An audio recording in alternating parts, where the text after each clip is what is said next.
nueva emisión de Por Dónde Vamos. En este caso tenemos la oportunidad y el placer de entrevistar al periodista, escritor Ceferino Reato, que vino a La Plata a presentar su libro, Padre Mujica.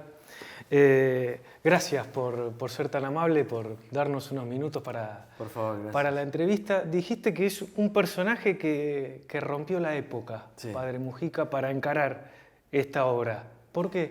Y yo creo que ya por la estampa de él, viste que es un personaje que parece contemporáneo, Sí. ¿verdad?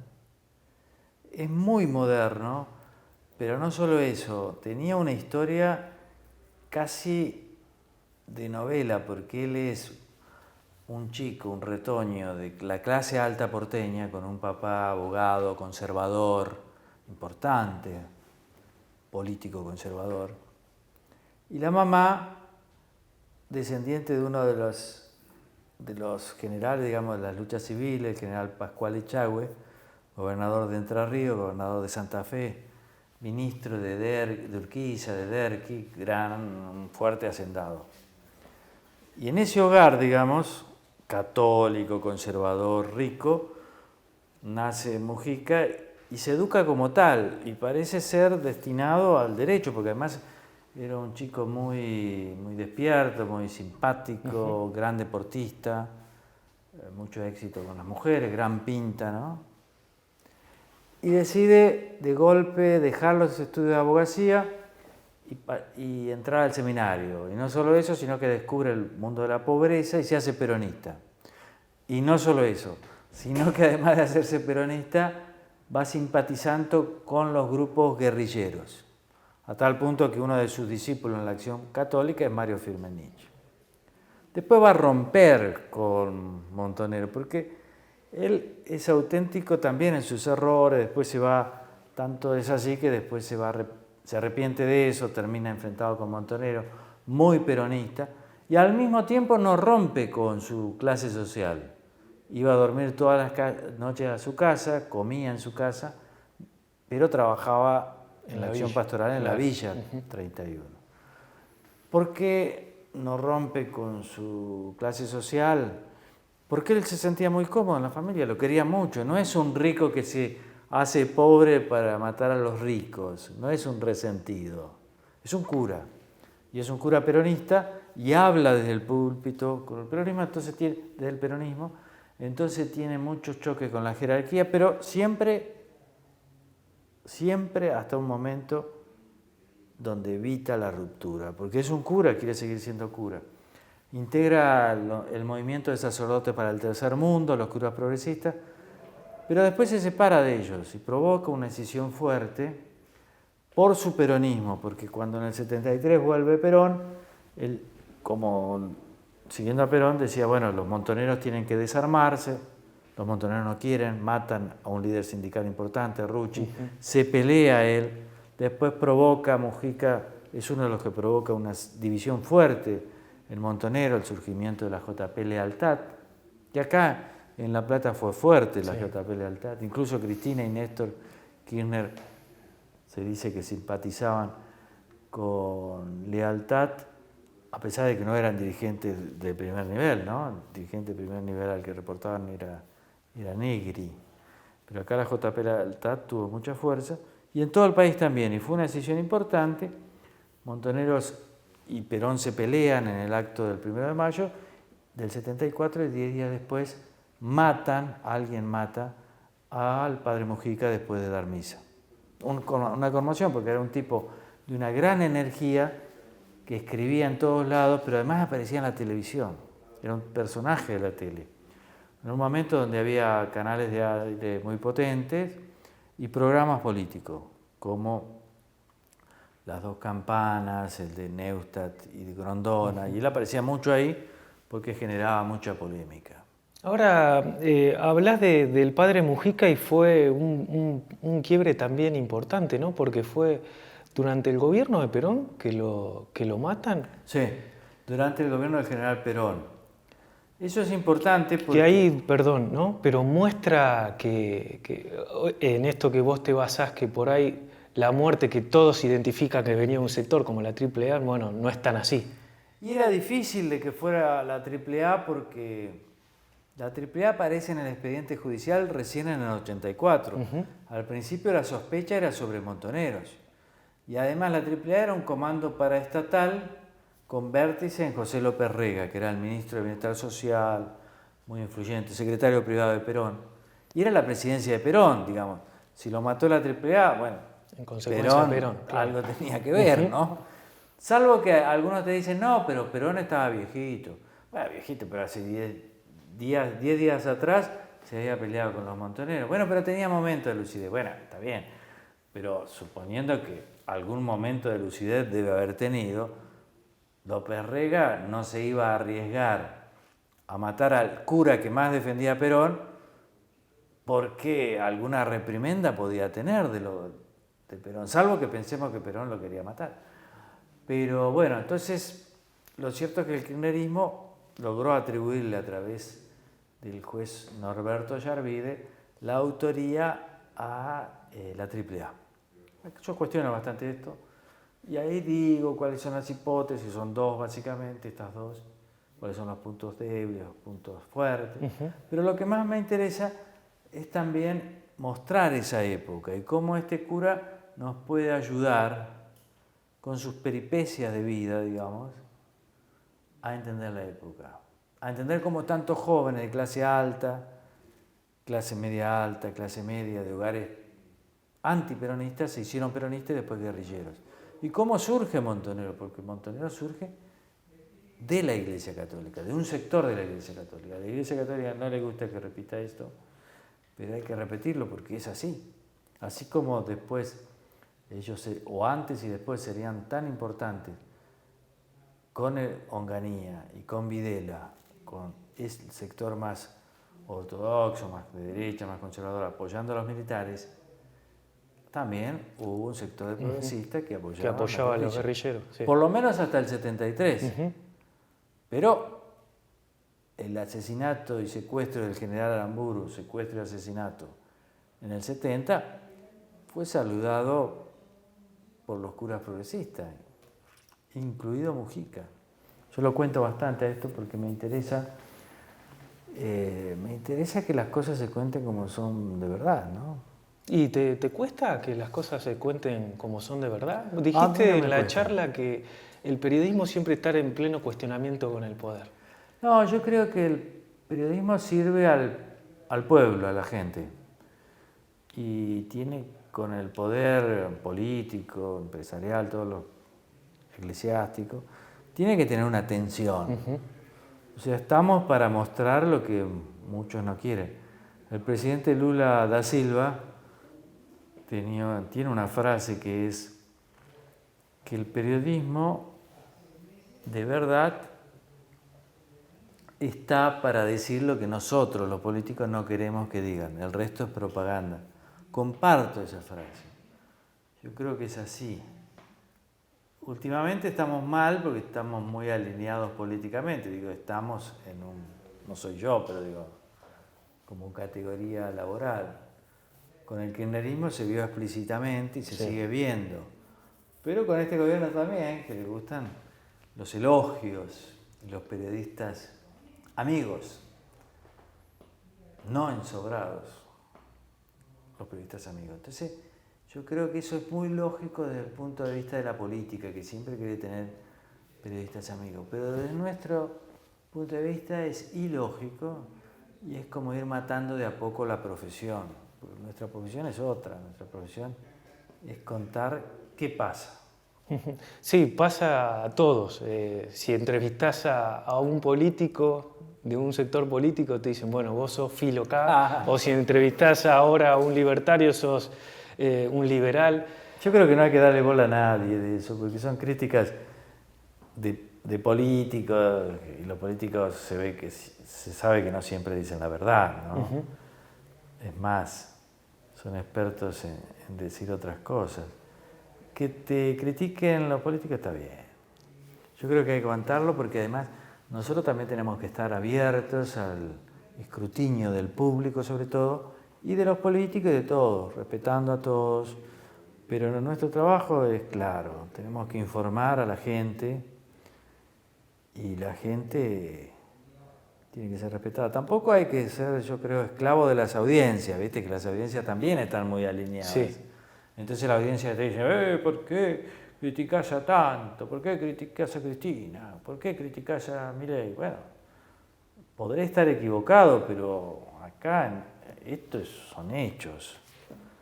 En el caso de las opiniones políticas son respetables, podés estar equivocado.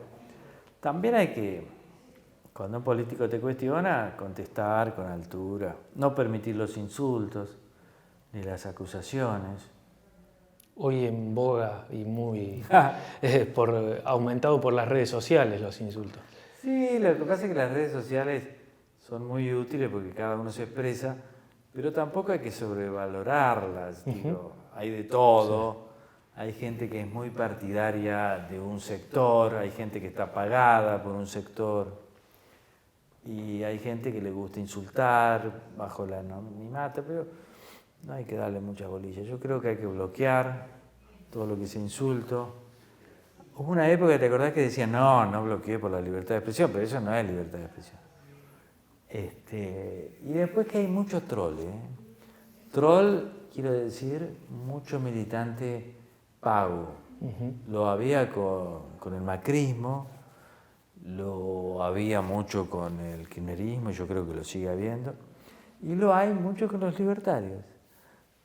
Y creo que hay que saberlo eso.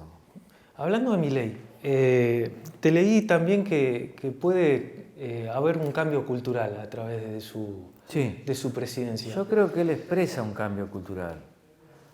Sobre los 70, seguramente, trae a la luz, digamos, la voz de las víctimas de las guerrillas, las impugnaciones a números falsos sobre desaparecidos y demás. Pero creo que ahí en ese sentido oculta mucho las violaciones de los derechos humanos de la dictadura. Una cosa es discutir el número, yo he sido uno de los pioneros, pero otra cosa es decir, acá no pasó nada. Eso no es verdad. Y yo entiendo que desde la política se quiere hacer eso, pero creo que no es verdad.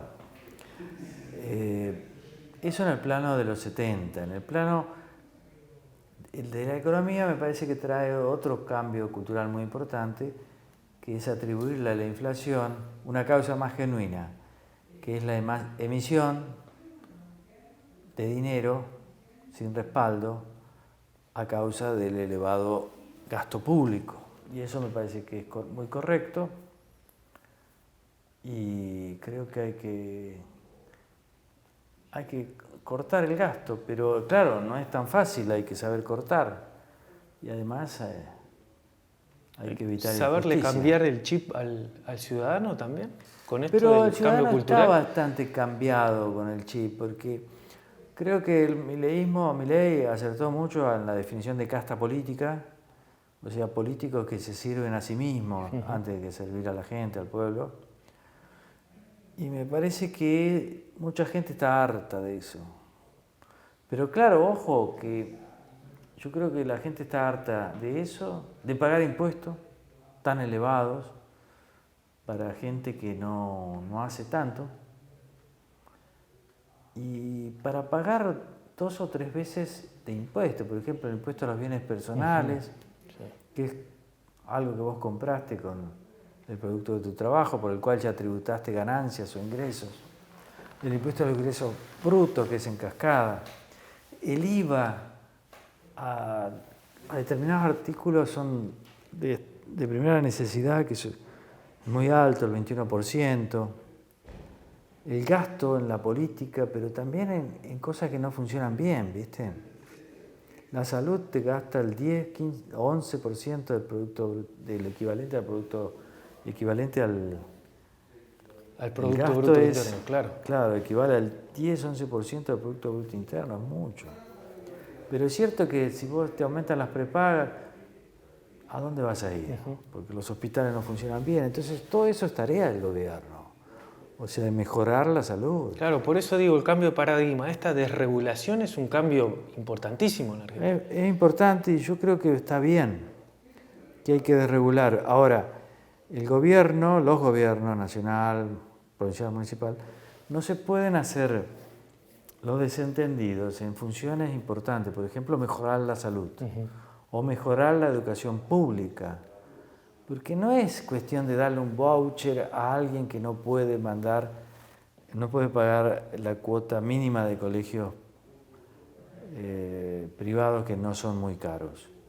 La cuestión es mejorar la educación pública y eso es competencia de las provincias, pero también del gobierno nacional. Me parece que al gobierno le faltan, probablemente porque no pudo formar cuadros, pero le faltan cuadros de gestión. Sí, de hecho, el ministro de Economía no era de él, digamos, Caputo lo toma prestado, pero no era de él la ministra de Seguridad. Digo, falta mucho en salud, mucho en educación, en tareas básicas del Estado, ¿no?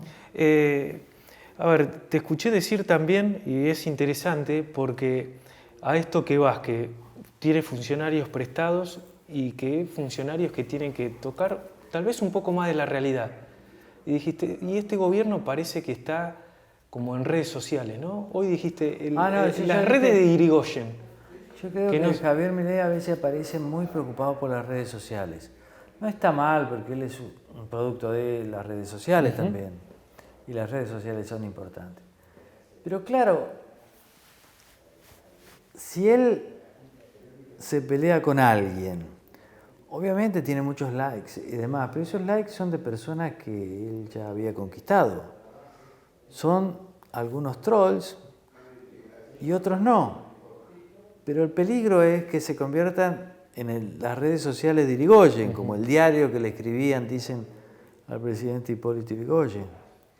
Es decir, me parece que a veces que hay demasiada inversión de tiempo en eso, y además es un concepto distinto. Es decir, yo creo que hubo muchos periodistas y medios ensobrados por los gobiernos anteriores, nacional, provincial, locales. Pero claro, ahora también hay periodistas que elogian tanto al gobierno de una manera desmesurada. ¿Serán periodistas ensobrados o no? ¿Y cuándo un periodista es ensobrado? ¿Cuando critica y cuando elogia? ¿Qué es un periodista no ensobrado? Entonces, lo único que hay que hacer según el gobierno es elogiar. ¿Y eso qué tiene que ver con el periodismo? Ahora, otra cosa es no permitir que el presidente o cualquier otro te critique. Eso me parece mal. Yo creo que el periodista tiene que estar abierto al escrutinio de todos. Y si hay una mala información, hay que corregirla, hay que decir, me equivoqué, lamento, pido disculpas. Pero también es cierto que a veces el presidente en sus cuestionamientos no tiene razón. Por ejemplo, cuando se queja de que Fernández Díaz lo llama populista de derecha, para mí no es razonable. Él es populista en lo político, es decir, él quiere una relación directa entre él, el presidente, y el pueblo, sin la mediación de los medios. Eso es populismo, es una definición ya antigua y es una definición que no te puede molestar. En economía no es populista para nada, pero Trump también es populista y Bolsonaro también. No creo que se hagan problemas por eso, pero ellos tratan de que no haya entre el pueblo y ellos mismos una mediación, ni de ONG, ni de empresa, ni de medios, ni de nada. Entonces todo lo que esté en el medio para ellos son como adversarios. ¿Y en algún momento hay un punto de coincidencia entre el kirchnerismo y el discurso kirchnerista y de Milei en esto que decís? No, yo creo que ambos son populistas, uno de izquierda, otro de derecha, y se parecen en el rasgo populista de, no diría desprecio porque es fuerte, pero de un cierto ninguneo a cuestiones que tienen que ver con la democracia liberal. Por ejemplo, el Parlamento tiene que ver con eso. Sí. La justicia también, los medios también. Pero eso no quiere decir que los senadores tengan que aumentarse las dietas así como se aumentaron. Y además, entre gallo y medianoche, y evitando explicarlo, cómo se ve que se dan cuenta que están obrando mal. Eso está mal, pero no quiere decir que el Senado como institución esté mal. Y lo mismo con el periodismo. Puede haber periodistas, de hecho los hay. Ahora, eso no quiere decir que los medios de comunicación no sirvan a la democracia. Yo creo que sí, que sirven a la democracia. Me parece que ahí hay un tema importante. Ahora, tampoco hay que ser, y lo digo porque yo le tengo afecto a Milei, tan duro con Milei. Creo que es su estilo, y en eso hay que tomarlo también como un estilo que tiene que ver con Trump, con Bolsonaro, y donde lo importante por ahí no sea tanto lo que dice Milei, sino el debate que él plantea y que evidentemente refleja un cierto, en el caso de los medios, un cierto hartazgo de mucha gente sobre los periodistas. Entonces creo que con Milei hay que hacer un debate sobre eso. Un debate tranquilo. Al fin y al cabo es el presidente, lo ha ganado, voto popular. De hecho, yo le tengo afecto personal, como a mucha gente, pero al presidente le tengo afecto. Me gustaría que le fuera bien. Las cosas que él se equivoca, creo que hay que discutirlas con altura. Los insultos no me gustan de ningún modo, más si provienen de la primera magistratura, pero bueno, hay que hacer el esfuerzo. Yo creo que la Nata hace bien en llevar el tema a la justicia. La discusión a la justicia. Y la discusión esta de que la Nata planteó, bueno, el periodismo tiene que estar unido ante los ataques del presidente hacia el peronismo. Al periodismo, perdón. Yo creo que unido en el sentido de no permitir los agravios. Exacto. Pero ahí. Después yo creo que lo que él plantea hay que discutirlo, debatirlo, llevarlo, no tener miedo a las redes sociales, no darle tanta importancia a las redes sociales, hablar, por ejemplo, populista derecha, por qué uno dice eso, discutirle, es así. El tema de, por ejemplo, lo que la Nata opinó sobre la presencia en la reunión del gabinete del embajador de Israel, es una opinión muy atinada. El presidente le contesta, no estuvo en el comité de crisis, no participó. Bueno, pero la propia oficina del presidente había dicho, participó de la reunión de gabinete el embajador de Israel. ¿Y a eso se refería la Nata? Pues tenía razón, ¿no? Y si uno tiene razón hay que dársela, sea el presidente, sea la Nata, sea quien sea. Me parece que se apresuró el presidente, pero en esto también estamos aprendiendo todos. Sí. No hay que enojarse tanto, es como el tenis esto, el tenis se juega fuera del cuerpo. Por último, ¿no hay una construcción de un relato o intenta este gobierno? Bueno, sí, este gobierno se inspira en Trump, para mí, y en la creación de Fox News, y después las redes sociales y algunos medios. Pero Fox News es lo que él quisiera tener, yo creo que lo está construyendo, creo que no le va a alcanzar, pero bueno, cada uno. Trump es un fenómeno único, no es un fenómeno para... Es difícil ser Trump. Y es difícil ser la Fox News también. O sea, Fox News es un medio muy, muy importante, muy, muy bien hecho. No es una manga de locos, como uno puede pensar, son muy buenos comunicadores. Y que en la Argentina ese canal está muy lejos todavía. Y la Argentina, y los periodistas también. Los periodistas hemos perdido mucho. Uno ve otros medios y dice, no puede ser que estemos así. Pero bueno, yo creo que también en esto Milei viene a contarnos una realidad que por ahí no queramos ver. que el país es más pobre de lo que parece, que hay que ajustarse porque no hay plata y que los periodistas tenemos que reflexionar bastante sobre lo que estamos haciendo. Creo que hay muchas cosas para mejorar.